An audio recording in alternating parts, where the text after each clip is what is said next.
Bienvenidos a este tercer bloque de Poder y Dinero. Estamos disfrutando de la entrevista con Hugo Hacha. La verdad que es increíble porque nos da datos micro para entender la realidad de algunos países, pero siempre con una concepción regional y global que hace que todo finalmente tenga sentido. Hugo, estabas explicando algo digamos, que tenía que ver con la dinámica de la política regional. Eh, Nos encantaría que continúes con tu desarrollo, pero por favor, explícanos cuando quieras en esta recorrida que estamos haciendo por todo el mapa de la región, qué está pasando en este momento en Perú. Ya estamos a 2 meses de este gobierno de transición. ¿Hacia dónde? De nuevo, cuando yo les hablo de que el Estado, la concepción occidental de democracia, el liberalismo, estoy hablando del liberalismo clásico, de esta concepción de libertades y del respeto al individuo en la sociedad, está siendo retada por un fenómeno de capacidades nunca antes vistas.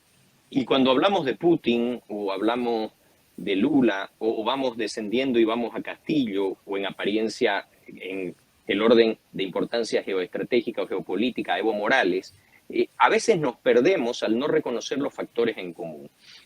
Cuando desde un país, nuevamente vuelvo a lo que es Bolivia, así como en Nicaragua se considera una cuestión casi marginal a lo que debería, entre comillas, importar, se generan dos casos que ya hemos conversado con ustedes, el caso Rojas Chavarría, capturado en Colombia hoy día ante tribunales norteamericanos, y la operación a ultranza, donde se produce el brutal asesinato de Marcelo Pecci, te suman en conjunto aproximadamente 72 billones de dólares, de acuerdo a los estudios de entendido frente a la cantidad de cocaína que se movió. 72 billones.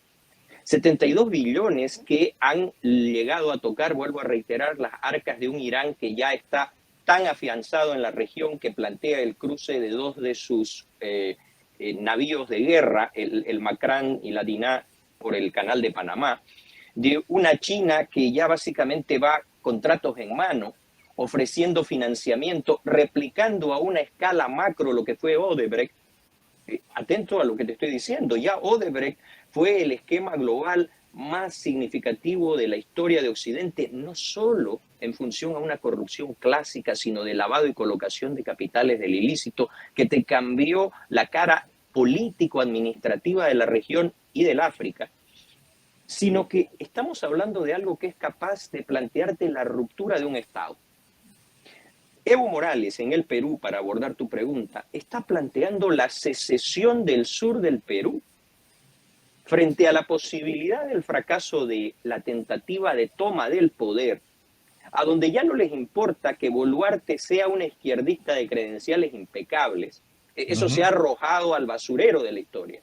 Ya no importa, Boluarte es hoy día lo mismo que en su momento hicieron con Sánchez de Lozada, lo mismo que se ha intentado hacer con Álvaro Uribe Vélez, lo mismo que se ha intentado en todos los países de América Latina. La señora Boluarte, una izquierdista con mayor currículum desde el punto de vista en positivo que el mismo Boric, es hoy día el ejemplo esencial del reaccionario genocida que quiere aniquilar al movimiento indígena originario campesino. Y Evo Morales lo puede hacer a caballo de una capacidad financiera, no discursiva, financiera, porque provee una logística que hoy día te permite situaciones que son preocupantes. Si el Perú les parece, queridos amigos, preocupante, tomen atención en lo que está sucediendo en el norte argentino. La desintegración del concepto de control que debería existir a partir de la sede del Poder Federal en Buenos Aires no tiene comparación ni con los tiempos de Urquiza, no tiene comparación con el tema de lo que llevó a la guerra de la Triple Alianza. Estamos hablando de una tentativa de fragilización y reemplazo de los estados que se te está planteando a partir de este fenómeno que tiene más dinero y claramente mejor estructura y capacidades que los estados latinoamericanos que conocemos. Ahora, Hugo, yendo a este tema muy puntual que vos marcás del norte argentino, sur de Perú, a veces da la sensación, opera a veces la estupidez, la ideología, en el caso argentino, un presidente que se está yendo y quiere quedar como el pro indigenista, el pro de todo para hacer turismo político, ¿no? Está buscando la reelección, Fabián, no sabés. No creo.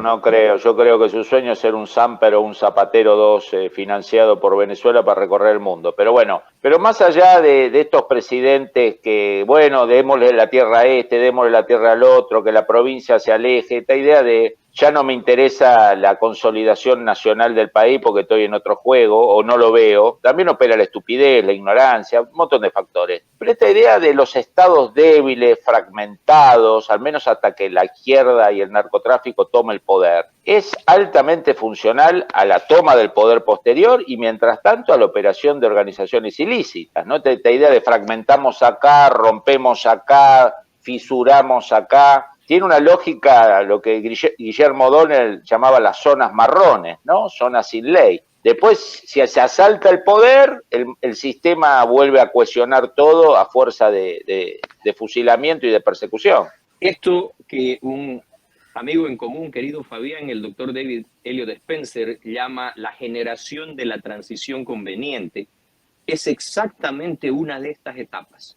Y el problema es que esa etapa que le sigue, que acabas de describir, casi siempre es muy difícil, si no imposible, de retrotraer a la idea de un Estado en democracia. Te rompe absolutamente todo, te rompe la identidad nacional, te crea mitos convenientes. Esta discusión entre la huipala, que sirve para exacerbar los ánimos en el Perú, cuando objetivamente la huipala no tiene ninguna situación objetiva de existencia. Cuando hablamos de historiografía, cuando hacemos un estudio detallado, no importa. No importa si es cierto o no. A caballo del recurso se genera el discurso.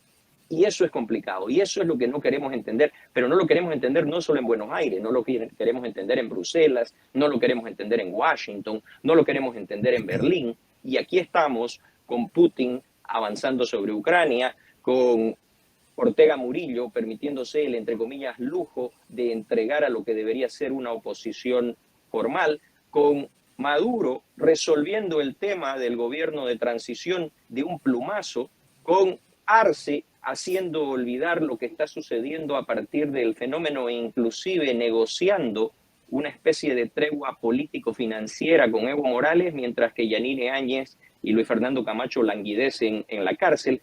En suma, un reto a la idea de Estado, de concepto y democracia que tenemos en Occidente, que hasta el momento no ha tenido una respuesta. Hugo, nos quedan pocos minutos. Nos gustaría una visión tuya precisamente de esta, entre comillas, falsa pelea entre Arce y Morales.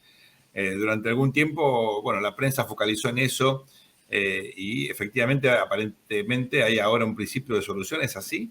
Más que un principio de solución, hay una organización implacable. La Confederación de Cocaleros del Trópico de Cochabamba es el ente de facilitación de narcotráfico a partir del predominio de mercado más grande del planeta. Hay gente que se sorprende y me dice, no, pero en Colombia se produce más cocaína, en Perú se produce más cocaína. Sí, pero en estos países hay actores diversos que se disputan este control. En Bolivia el control es unitario, es férreo y es corporativo. Funciona mucho más como una empresa que como una estructura de naturaleza política. ¿Y por qué anticipo esto? La tregua es más la imposición de la organización que está dispuesta, ojo a lo que voy a decir, está dispuesta al sacrificio de cualquiera de los dos. Si el viento sopla en función de que Evo Morales ya no es un factor eficiente de colocación de capitales, en lo que Arce lo está superando, se deshará de Morales si es que le conviene después como bandera, como símbolo, lo descartará políticamente, lo reducirá a una mínima expresión, o hará lo mismo con Arce si Arce no puede manejar las cuestiones de la conflictividad interna. Esto es pragmatismo al máximo. Se parece mucho más a una Apple, a una Amazon discutiendo si tiene o no que cambiar de CEO que a la dinámica de un partido político o de un movimiento social.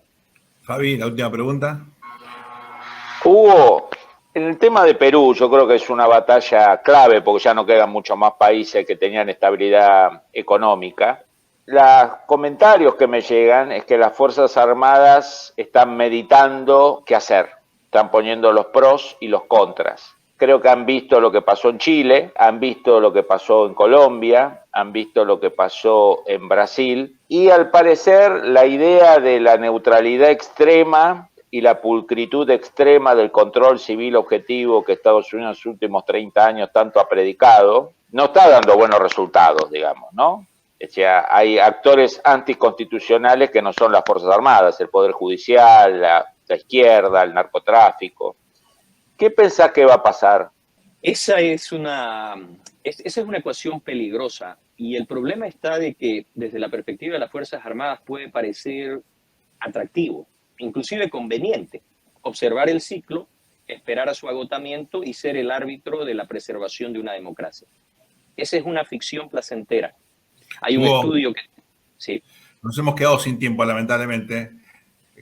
Tenemos un problema contigo, es que podemos estar escuchándote la tarde entera. Totalmente. Pero nos van a echar de la radio si seguimos con esta postura de extendernos con los tiempos.